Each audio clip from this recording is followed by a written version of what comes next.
Okay, we are back for chapter 10. This chapter is called Canyon. Canyon, chapter 10.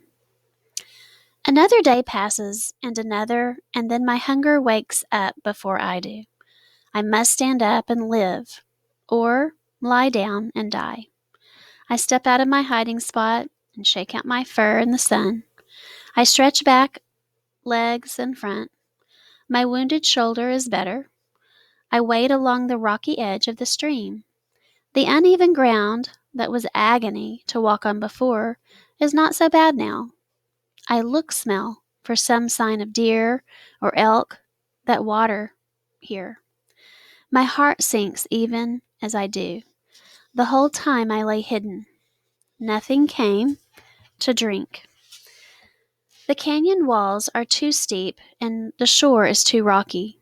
I can feel the loose skin of my belly sway as I walk. Far above the canyon walls, I see the silhouette of a raven. I bark a call just because it has been so long since I had anyone to talk to. The raven calls back. She circles down and lands beside me. She has the same bare patch on her chest as my raven from before. My raven. She struts the length of me, and I stand to show that I am stronger than we first met. The rattling call of a kingfisher makes both of us jump. It flies low over the stream, and it keeps saying the same thing over and over, loudly. It hovers, like the tiny green bird on the prairie did. Then it dives into the water and emerges with a fish. Good trick! I am hungry. Just as I am considering what a wolf could do to persuade a bird to give up her kill, my raven takes off, circling upward. She swoops down the stream. She is twice the kingfisher's size. She knocks it sideways and it drops the fish. The raven dives, quick as a darting dragonfly, and snatches the fish before it hits the water. Great trick! I am so hungry. My raven lands by my side and makes an offer to share her food. But the fish is small. I move down to a quiet pool where I do not have to hear her and the kingfisher yell at each other over less than a mouthful of fish. I drink. There is something in the water, something big. I cannot smell it, but I can see it moving, speckled blue against the speckled gray stones in the stream. I have seen bears do the trick of pulling fish out of a stream. I crouch stare at the water. I do not know how deep the water is. I only know that I am hungry. A bear can lift a fish from water with one slap. I give it a try, but the water is too deep. The fish makes a dash for cover. I jump in, jaws open, and hopes high.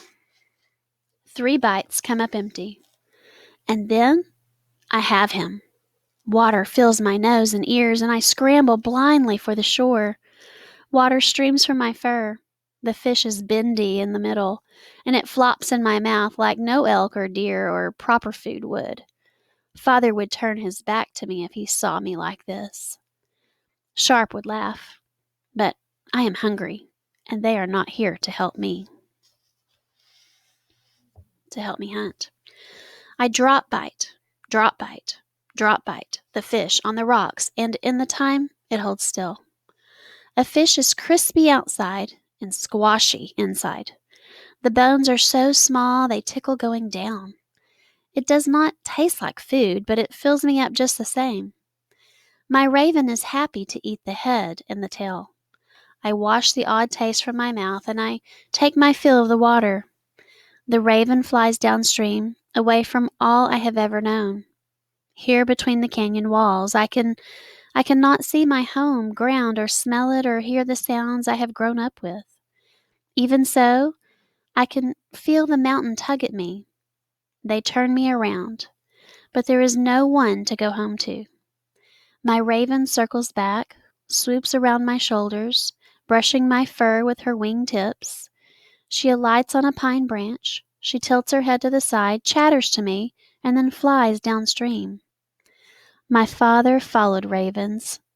I turn away from my home ground and go where she leads me. We travel along together, leaving the black river and the cruelty of men far behind. We look for springs and trickles of pools of water where I can hunt what comes to drink. My raven is always at my shoulder, ready to share the meat I have opened, whether it is fish or rabbits or striped-tailed raccoons. Everything here is different. The smell of the wind, the color of the dirt.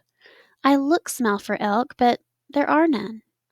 I listen for the howls of a pack that might take me in, but at sundown I only hear the thin voices of crickets and toads.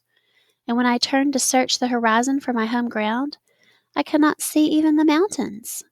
I know where they should be, but I cannot see them. So it seems like he's traveled a long way at this point because he's not seeing the same type of, natural environment. This open land has nothing to break it, so no trees, no rivers, and no border marks of wolves. Everywhere I look, it smells the same. The ground is not completely flat. There are bumps, gullies, slow rising land with stripes of rusty and sandy colored dirt, gently falling land with more streaks of black and brown and red. The wind is so dry that the skin of my nose is cracking. I grow stronger every day, stronger in my body. But the farther I get from the mountains, the harder it is to hold up my tail. There is no one here to care for and wrestle with and share meals with. There's no one to sing with. There's no tails to catch, no ears to nip, no one to sit shoulder to shoulder with and watch the wolf star as it rises before the sun. Even a summer night is cold when you sleep alone. Okay, that's the end of chapter 10.